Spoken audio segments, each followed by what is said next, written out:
On va parler e-commerce, puisque j'ai la chance de recevoir Arnaud Girard. Bonjour. Bonjour. Vous êtes responsable e-commerce chez Lidl France. Lidl qui a lancé le 1er juin une offre non alimentaire en e-commerce. Alors d'abord, je voudrais qu'on repose peut-être un peu la genèse du truc, parce qu'en fait, pour moi, c'était évident, mais je ne m'étais jamais posé la question, la preuve, que Lidl était omnicanal. Et en fait, non. Mais est-ce que pour autant, Lidl était complètement absent du e-commerce ? Complètement absent. Non. D'accord. Et je vais peut-être plus rentrer en détail sur, oui, dites-moi. Sur la genèse effectivement de ce projet. Projet de longue date, puisque tout ça s'inscrit dans une démarche qui a démarré en 2012. 2012, où nous avons souhaité évoluer sur toute la stratégie de l'entreprise France, de Lidl France, en commençant par l'assortiment, le parc supermarché, nos plateformes, l'accompagnement des équipes, dont l'objectif était une montée en gamme. D'accord. Le premier volet digital est apparu en 2017 avec le lancement de Lidl Voyage. Puis 2018, Lidl 20, donc 2 sites dédiés. Non mais attendez, mais je ne savais pas moi que Lidl était sur le voyage. Vous pouvez voyager grâce à Lidl aujourd'hui. Ah bon ? Plateforme sur laquelle on redistribue tout un ensemble de produits avec des offres hebdomadaires, mais aussi un catalogue sur lequel vous pouvez choisir vos vacances encore là, de last minute pour cet été par exemple. D'accord. Donc depuis 2017, effectivement. Donc deux piliers, les vins et le voyage. Les vins et le voyage. Alors les vins s'inscrivent aussi dans cette logique d'assortiment, puisque on a quand même cette réputation aussi autour des foires au vin chez Lidl depuis maintenant pas mal d'années. Il y a un vrai savoir-faire avec des collègues qui nous accompagnent et des vrais spécialistes du domaine. Et donc le vin était aussi pour nous un moyen de lier le volet assortiment, culture française, et un deuxième pas dans le digital. Est arrivé ensuite, donc en 2021, notre programme de fidélité, Lidl Plus, dont les travaux ont démarré assez rapidement, dès 2019. D'accord. 2019, on réfléchit fidélité, on réfléchit base client, digitalisation de nos supermarchés, plus directement, et donc omnicanalité. Et très rapidement, finalement, c'est engager le travail autour du projet du Line Shop. Le Line Shop qui est donc réservé aux non-alimentaires. Pourquoi ce choix ? Alors, le non-alimentaire, c'est déjà par historique pour nous un sujet qui fait aussi partie de notre culture. Ces rendez-vous hebdomadaires qu'on a su créer avec le client le lundi et le jeudi. Donc on avait évidemment une certaine, non pas assurance, mais peut-être rassurance dans le projet de dire on va parler de nos produits non alimentaires. Qu'est-ce qui se passe le lundi et le jeudi pour ceux qui ne sont pas familiers ? Eh bien, je vous invite à venir le découvrir dans nos supermarchés. Vous voyez, le lundi et le jeudi, nous avons systématiquement la mise en vente en supermarché de nos produits du catalogue et donc des rendez-vous de produits exclusifs dont on fait varier les thèmes systématiquement. Et donc, on ces fameux robots de cuisine, ce genre de choses qu'on voit passer régulièrement. Par exemple, okay. Toute la collection Lidl, etc., etc. Et donc là, le non-alimentaire sur le e-commerce, alors, c'est marrant, j'entends bien que la réflexion, elle date d'il y a longtemps, mais finalement, vous arrivez à un moment où le e-commerce semble ralentir un peu, en tout cas les derniers chiffres du cabinet e-marketer disent, voilà, on est sur un ralentissement de la hausse. Ça vous inspire quoi ? Alors, un ralentissement de la hausse. Un ralentissement de la croissance. Mais il y a toujours une croissance. Il y a toujours une croissance. 7,8. Eh bien, pour nous, n'étant pas présents sur un volet aussi global pour le non-alimentaire chez nous, je dirais qu'on a de toute façon tout intérêt à venir se positionner sur ce marché parce que ce site est constitué aujourd'hui essentiellement à 85% de produits de marques de distributeurs. Donc des produits qui nous appartiennent, dont on maîtrise la commercialisation. Et donc il est assez évident qu'on peut, nous, créer de nouveaux événements sur ces produits-là. On est encore en décalage par rapport à des mastodontes du e-commerce aujourd'hui. On est un tout petit acteur, on démarre. Et donc je dirais, je regarde avec un peu de recul ce ralentissement de la croissance, parce qu'on est encore très très loin des années d'expérience que peuvent avoir certains concurrents. Donc ça n'est pas effrayant. Par contre, ça doit nous alerter sur la bonne stratégie à adopter pour le client aujourd'hui. Qu'est-ce qu'il recherche ? Qu'est-ce qu'il ne recherche plus ? Et pouvoir être assez flexible sur les mois prochains. Oui. Parlons-en alors de la stratégie. Qu'est-ce qu'il recherche aujourd'hui, le client ? Alors le client recherche, en supermarché en tout cas, très régulièrement, le prix, une image prix, un produit promotionnel sur non alimentaire sur lequel il est certain, et nous sommes certains, de lui proposer le bon produit au bon moment et au meilleur prix. Pour le non alimentaire, on va avoir quand même plusieurs aspects. Le premier va être de créer un événement, parce qu'on est dans dans le digital, il y a quand même besoin de pouvoir créer des rendez-vous pour générer une certaine fréquence et un certain trafic. Mais je dirais que ce ne sera qu'une partie de notre activité en ligne. Le principal, pour moi, vecteur de croissance sur le site va être davantage on dira le permanent, c'est-à-dire l'ensemble des produits que l'on peut retrouver sur le site quasiment tout au long de l'année, avec une ambition à moyen terme de se dire finalement le client doit pouvoir trouver toute l'année de quoi s'équiper au domicile, dans son jardin, dans son garage, sans avoir à se poser la question de est-ce que je vais pouvoir tout trouver chez Lidl? La réponse qu'on souhaitera apporter sera oui. Donc ce volet permanent qui constitue, je l'espère, je dirais la source de trafic la plus importante demain sur le site. C'est quoi le challenge là-dessus? C'est la logistique, les stocks? Alors, tout. Je dirais, quand on a lancé le projet, le premier challenge, c'était l'assortiment. Parce qu'il faut quand même ne pas créer chez le client justement une certaine confusion entre l'offre supermarché, qui n'est pas forcément la même que l'offre sur le site. D'accord. Donc ça, c'est déjà le premier challenge, comment bien expliquer les choix que l'on peut faire. Et le deuxième volet qui est primordial, parce que c'est ce qui va véhiculer l'image même du site auprès du client, c'est la logistique. La logistique, on va dire, de départ, de préparation, de conditionnement, mais également du dernier kilomètre, puisque c'est réellement l'image que l'on véhicule jusqu'au client et l'expérience qu'il peut en tirer. Donc, gros challenge. Vous disiez, les produits en magasin ne sont pas forcément identiques à ceux du site. Qu'est-ce qui justifie une différence? C'est quoi? C'est qu'il y a plus de possibilités sur le digital qu'en stock en magasin? Alors, c'est évidemment une des motivations de départ. On a un concept de supermarché dont les plus grands aujourd'hui vont jusqu'à 2000 m², ce qui ne permet évidemment pas d'avoir en permanence un assortiment suffisamment large. Et l'objectif principal d'avoir une plateforme en ligne est de pouvoir avoir un rayonnage extrêmement large et de proposer tout un ensemble de produits qui ne seront jamais commercialisés en magasin. Donc on a ce premier volet-là, on va dire la complémentarité de l'offre et la diversité de l'offre, mais c'est également l'occasion pour dire à nos clients, peut-être que le produit qu'ils recherchaient il y a 3 semaines n'est plus disponible en supermarché, retrouvez-le chez nous en ligne et vous pouvez toujours le commander. Donc 2 aspects, on va dire une prolongation de ce qu'il se passe en supermarché en termes de durée de vie du produit, et le deuxième volet, pour moi très intéressant, qui est l'élargissement de la gamme sur plein de thématiques où nous ne sommes pas encore présents aujourd'hui. Par exemple? Eh bien, on a vendu des spas, des piscines, on vend du mobilier de jardin, sans aucune contrainte de stockage en supermarché.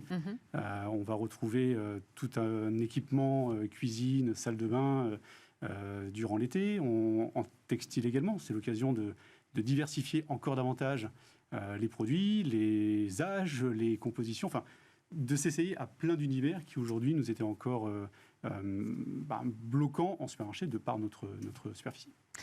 Vous êtes, je pense, cité régulièrement parmi les marques préférées, des enseignes préférées des Français. Donc, quand on lance un site comme ça, j'imagine que ça peut générer une forte attente de la part du client, du consommateur. Comment on fait face à ça? Comment on anticipe un boom des demandes dès le premier jour ou quasi? Parce que c'est une potentialité. Alors, c'est bien tout notre travail depuis quelques années maintenant de réfléchir à la manière dont tout ça va être accueilli le mieux possible par le client. Alors oui, il y a une attente, mais restant un distributeur alimentaire au départ, il y avait dans l'esprit du client aussi une attente sur le volet alimentaire, ce qu'on ne propose pas. Donc il a déjà fallu expliquer le choix du non-alimentaire pour des questions de simplicité, de logistique et de positionnement. Malgré le fait qu'on sache qu'il y ait une attente forte chez le client, notre principale préoccupation le 1er juin, quand on a dit ce jour-là, on communique, nous avons des offres exclusives, c'était est-ce que tout le monde sera au rendez-vous? Donc malgré tout, on avait, je dirais, comme une rentrée scolaire, une sorte de crainte, d'attente en se disant, voilà, est-ce qu'on va être capable de répondre à tout ça? Et alors? Oui, le rendez-vous a été pris, en tout cas par nos clients. On est très, très satisfait du lancement. Évidemment, on aimerait être encore plus précis, être encore plus fiable dans la livraison, être encore plus, abouti dans pas mal de process. Mais bon, après un mois d'expérience, l'idée, c'est encore de s'améliorer. Et ça, c'est la prochaine ambition, c'est vraiment de fiabiliser tous nos process, toute notre chaîne logistique, pour s'assurer d'un service optimum. Votre chaîne logistique, elle part d'où ? Vous sourcez où vos produits distributeurs ? Alors, les produits distributeurs sont sourcés pour la plupart en Asie. Mhm. Ils nous sont livrés via les Pays-Bas. Et notre plateforme de préparation produits est à Roosendaal, qui est à la frontière belge et néerlandaise. Ce qui reste géographiquement assez intéressant pour nous, puisque l'entrée au niveau de la France auprès des principaux hubs se fait soit sur Lille, soit sur Paris. D'accord.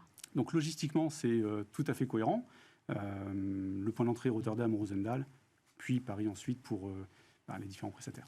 Vous avez, je crois qu'il y a d'autres Lidl dans d'autres pays qui se sont lancés sur ce volet-là de distribuer du non-alimentaire en ligne. Est-ce que vous avez pu, et j'imagine que la réponse est oui, mais est-ce que vous avez pu tirer quelques enseignements de ce qui se fait ailleurs ? Est-ce que les pratiques en France sont d'ailleurs les mêmes que dans les autres pays européens ? Alors, oui, il y a d'autres pays. On est le 8e pays aujourd'hui à proposer une offre en ligne, le dernier pays en tout cas. Alors, on s'est évidemment inspiré de ce qui fonctionne chez nos collègues. On est en permanence en contact. On se rencontre de manière trimestrielle pour échanger sur tout cela. On a évidemment adapté le projet à la France parce que, assez naturellement, il y a énormément de législation. Et donc, d'une part, sur la législation, il y a énormément de particularités en France qui nécessitent de s'adapter. Mais le client français a clairement d'autres attentes aussi sur des moyens de paiement, sur des moyens de livraison qu'on retrouve peut-être moins marquantes chez nos pays voisins. Par exemple, sur les moyens de paiement ? Moyens de paiement, je prends toujours un peu l'exemple, mais nos homologues allemands aiment bien encore payer en espèces, par exemple. Ce qui est chez nous complètement inimaginable. Donc, on a dû privilégier des modes de paiement, carte bancaire, carte de crédit et Visa. Ce qui paraît pour nous tellement évident. Ben oui, en fait. C'est pour qui ça est dans que je reste poète, parce que... Mais qu'il faut donc, dans la gestion de ce projet-là, faire intégrer de manière évidente pour tout le monde, en disant, mais nous, le client, c'est un certain acteur du paiement, on va dire, tiers, carte bancaire et crédit carte. Et ça, ça paraît basique, mais ce qui était basique au départ du projet a dû être parfaitement adapté et s'assurer qu'on puisse aboutir à une plateforme qui soit simple d'usage et fonctionnelle. L'autre expérience, elle est aussi sur tout l'environnement du site, puisqu'on bénéficie d'un design qui a été entièrement repensé, qui a été initié pour la France. Donc on s'est inspiré de ce qui fonctionnait bien chez les autres et on a corrigé ce qu'on estimait, nous, ne pas être opportun au regard de l'attente du client pour les événements que l'on voulait créer avec eux. Donc voilà, beaucoup d'adaptations, mais les premiers ont démarré il y a plus d'une dizaine d'années maintenant. Et en termes de produits, les consommateurs français attendent la même chose que les Allemands, par exemple, ou il y a des différences là aussi ? Alors non, il y a vraiment des différences.